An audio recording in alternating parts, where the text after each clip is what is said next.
Anthony, why is Trevor Bauer the one guy you'd want in free agency?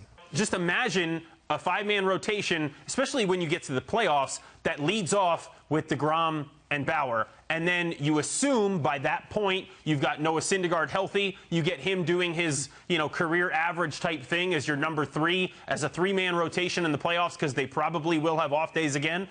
That's scary. I mean, you think about that, and I mean, how could you game plan against that and come through and beat those guys 3 out of 5 or 4 out of 7? That would be extremely hard to do. Anthony McCarron, do you believe Bauer would be a good fit with the Mets? I do, Doug. First of all, he's obviously wildly talented. All you had to do was tune in for a little bit of the beginning of today's game to see that. His season has been remarkable. And look, I mean, talent is really what sells in New York. And I think that a lot is made of his, personality, and everybody's afraid of him being outspoken. I think he would be embraced in New York. I think he's the kind of star who would really attract more eyeballs than the usual great player in the city. And I mean, just because he's got a mind of his own and an opinion doesn't mean that he's going to disrupt the clubhouse or anything like that. In fact, I would think that his teammates would be attracted by his incredible talent, and maybe he'd make a few of them think a little bit too. Speaking of Bauer making teams think, and